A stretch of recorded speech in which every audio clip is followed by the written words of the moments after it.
Gathering को लेकर तैयारियां भी शुरू हो गई है। क्रिसमस गैदरिंग में काफ़ी भीड़ होती है, तो इस दौरान सुरक्षा के किस तरह से प्रबंध किए जाएंगे?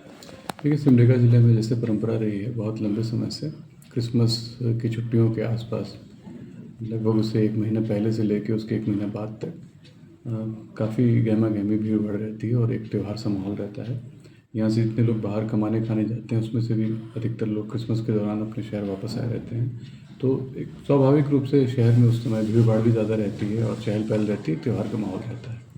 तो इस संबंध में हम लोगों ने पहले से समीक्षा करके हर थाना क्षेत्र में पुलिस व्यवस्था और सुरक्षा व्यवस्था को काफ़ी सुदृढ़ किया है और हर थाना में हम लोगों ने गश्ती बढ़ा दी है।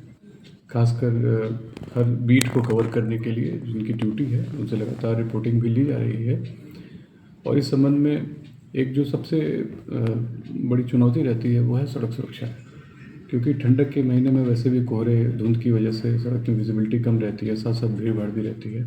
तो हम लोग का पूरा प्रयास है कि सड़क में होने वाली दुर्घटनाओं को किसी तरह से मिनिमाइज़ किया जाए।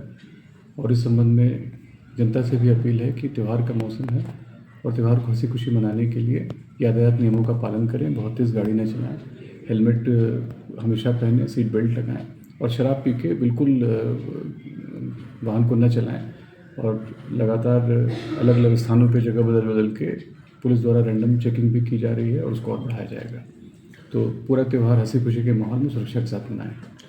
सर, इस दौरान शराब का सेवन लोग अधिक करते हैं और कभी कभी शराब के नशे में आपराधिक घटनाएं भी घट जाती हैं, तो उस शराब पर किस तरह से अंकुश लगाएगा? देखिए, बड़ा दुर्भाग्यपूर्ण है, त्यौहार में हंसी खुशी का माहौल रहता है तो कुछ लोग शराब का सेवन कर लेते हैं। और ये आपने भी नोटिस किया होगा कि लगातार कच्ची शराब पे तो लगातार कार्रवाई की जा रही है, साथ ही साथ अंग्रेज़ी शराब की बड़ी बड़ी खेप भी पकड़ी गई है। तो उस पर लगातार हम लोग निगरानी रख रहे हैं और चेकिंग उसके अनुसार चला रहे हैं। मगर ये एक ऐसी समस्या है, शराब पीना हो, नशाखोरी हो, इस तरह का, और चूँकि भीड़ भाड़ होती है तो जुआ हब्बा डब्बा इन सब पे भी नियंत्रण हो, इस पर लगातार प्रयास किया जा रहा है। और इस संबंध में अपील यही है कि अपनी जान है तो जहान है, तो शराब, खासकर कच्ची शराब, और इसका सेवन कम करें और शराब पी के तो गाड़ी बिल्कुल न चलाएं, जिससे दुर्घटना की संभावना जितनी भी हो वो कम की जा सके। वह 9 वर्ष की खुमारी में सिमडेगा लगभग डूब चुका है और पर्यटन स्थल सिमडेगा के काफ़ी एकांत इलाके में है, तो इन क्षेत्रों में लोग पिकनिक मनाना लगभग शुरू कर दिए हैं। तो इन क्षेत्रों में पर्यटकों की सुरक्षा के लिए क्या किया जा रहा है? देखिए, पिछले कुछ समय से लगातार जिला प्रशासन, पुलिस प्रशासन मिलजुल के सिमडेगा को पर्यटन के मानचित्र पे ऊपर लाने के लिए प्रयास कर रहा है।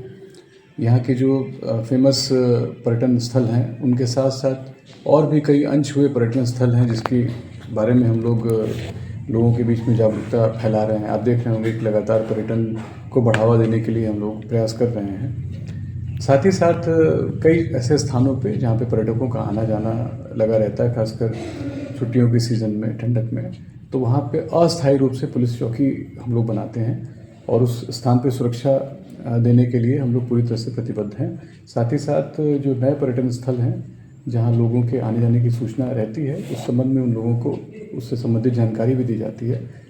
और लगातार उस थाना क्षेत्र के अंतर्गत हम लोग पुलिस थाना स्तर से निगरानी बनाए हुए हैं और जब भी पर्यटकों की भीड़ भाड़ उस स्थान पे होती है तो वहाँ पे अस्थायी रूप से पुलिस की उपस्थिति भी रहती है।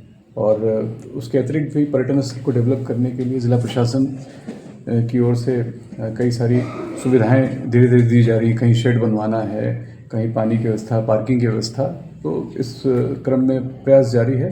अभी हाल में आपने देखा कि रामरेखा महोत्सव के माध्यम से रामरेखा धाम को जिस तरह से पहचान मिली है, तो वहाँ भी पर्यटकों की तादाद बढ़ेगी।